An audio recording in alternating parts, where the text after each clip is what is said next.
Hello, hi. എല്ലാവരും സുഖം തന്നെ എന്ന് വിചാരിക്കുന്നു. ഇന്ന് ഞാൻ നിങ്ങൾക്ക് ഒരു വെജ് ബിരിയാണി എന്ന് പറഞ്ഞാൽ അന്ന് വെച്ച വെജ് പുലാവ് പോലെയല്ല. ഇതിൽ മസാലകളെല്ലാം ഇടും, അതിൽ മസാല അധികം ഇടില്ല. അപ്പോൾ നിങ്ങൾക്ക് കാണിച്ചു തരാം. ഒരു ഗ്യാസ് കത്തിച്ച് കടായി വെച്ച് കുറച്ച് പശു നെയ്യും കുറച്ച് ഓയിലും ഇടുക. അതിൻ്റെ ശേഷം അതിൽ ഉള്ളി, പിന്നെ പച്ചമുളക് ചെറുങ്ങനെ അരിഞ്ഞിട്ട്, ഇഞ്ചി അരിഞ്ഞിട്ട്, വെളുത്തുള്ളി അരിഞ്ഞിട്ട് അതെല്ലാം ഇടുക. ലേശം പെരിഞ്ചീരകം ഉണ്ട്, അതും ഇടുക. അതിൻ്റെ എല്ലാം കൂടി ഇളക്കി നല്ലൊന്ന് മൂത്ത് വരുമ്പോൾ അതിൽ ഇഞ്ചി, പച്ചമുളക്, വെളുത്തുള്ളി പേസ്റ്റ് ഉണ്ട്, അതങ്ങ് ഇട്ട് കൊടുക്കുക.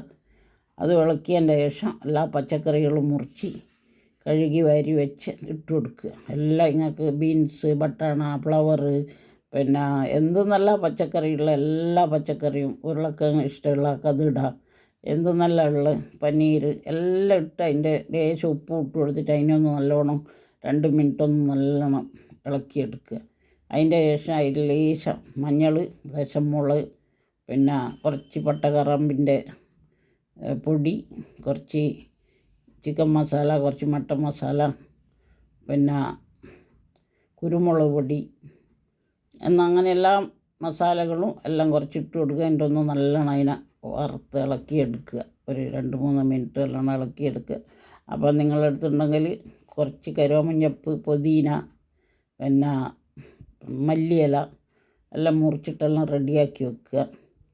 അപ്പോൾ ഇത് ഒന്ന് വാടിയതിൻ്റെ ശേഷം തക്കാളി ഇട്ട് കൊടുക്കുക. തക്കാളി ഇതെല്ലാം കൂടി ഒന്ന് നല്ലോണം വാടിയതായി വരുമ്പോൾ നമുക്ക് പിന്നെ അരി ഒരു പാത്രത്തിലിട്ട് കഴുകി അരിച്ച് നല്ല വൃത്തിയാക്കിയിട്ട് വെക്കുക. ഇതെല്ലാം ഒന്ന് 2 മിനിറ്റ് വാടിയതിൻ്റെ ശേഷം നമ്മൾ ഈ കൈ അരിച്ചിട്ട് വെള്ളം വാരുവാൻ വെച്ച അരി എടുത്തിട്ട് ഇതിൻ്റെ അകത്ത് തന്നെ അങ്ങ് ഇട്ടിട്ട് നല്ലോണം ഒന്ന് ഇളക്കി ഒരു 2-3 മിനിറ്റ് വറുത്ത് വെക്കുക.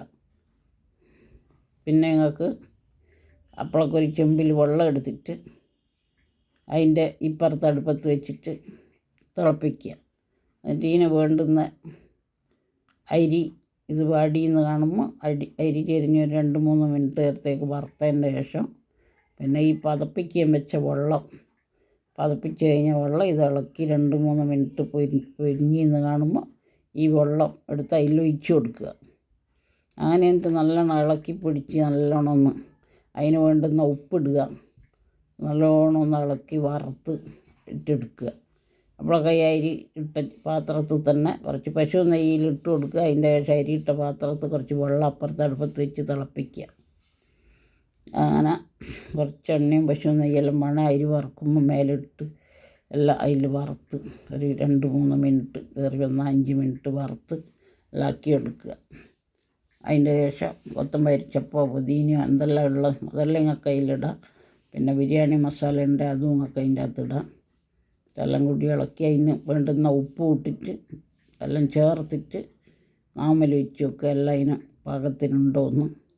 അങ്ങനെ ഈ പതച്ച വെള്ളം അതിലെടുത്ത് പാർന്നിട്ട് നല്ലോണം ഇളക്കി മൂടി വെക്കുക.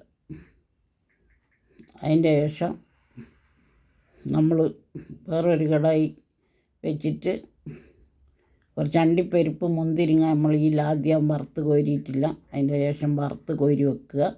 അണ്ടിപ്പരിപ്പ്, മുന്തിരിങ്ങ അപ്പോഴൊക്കെ ഈ വെള്ളം, പതച്ച വെള്ളം എടുത്ത് പാർന്ന് ഇളക്കി അത് മൂടി വെക്കുക. ഒരു ഷെട്ടി ഇട്ടാൽ അപ്പോൾ നമുക്ക് എടുത്ത് കളയാം. ഒറ്റ ഷെട്ടി മതി പച്ചരിക്ക്. ഇത് ബസ്മതിൻ്റെ അരിയാണ് ഞാൻ എടുക്കുന്നത്. അപ്പോൾ ഒരു ചിട്ടിക്ക് അത് ബറാബറാവും. ആ ചിട്ടി വന്നതിന് ശേഷം മൂടി തുറക്കുക. അണ്ടിപ്പരിപ്പ്, മുന്തിരിങ്ങ വറുത്ത് അതിലിട്ട് ചേർത്ത് എല്ലാം റെഡിയാക്കി പിന്നെ ഞങ്ങൾക്ക് അതൊരു പ്ലേറ്റിലേക്ക് കുറച്ചെടുത്ത് മാറ്റി ഞങ്ങൾക്ക് തിന്നാം. വേറെ ഒന്നുമില്ല. ഇത് നിങ്ങൾക്ക് ഇഷ്ടപ്പെട്ടിട്ടുണ്ടാവും എന്ന് വിചാരിക്കുന്നു. അതിൻ്റെ ശേഷം ഞാൻ വേറെ ഏതെങ്കിലും ഒരു ഡിഷുമായിട്ട് വരും. അപ്പം ഞാനിത് എല്ലാം ആയാലും നിങ്ങൾക്ക് കാണിച്ചതിൻ്റെ ശേഷം പിന്നെ പപ്പടം ഇപ്പുറത്തൊരു ഇത് വെച്ചിട്ട് നമ്മൾ ഈ അണ്ടിപ്പരിപ്പ് ഇതെല്ലാം മൂടിയെടുത്താൽ എല്ലാം ഇട്ട് നിങ്ങൾക്ക് ഞാൻ തയ്യാറായി കാണിച്ചു തരാം. പിന്നെ മൂടിയെടുത്ത് ഇത് അതിൻ്റെ അകത്ത് ഇടുക. അതിൻ്റെ എല്ലാം കൂടി ഇളക്കി ഇതാക്കി പശു നെയ്യ് മേലെ 2 സ്പൂൺ ഇട്ട് കൊടുക്കുക.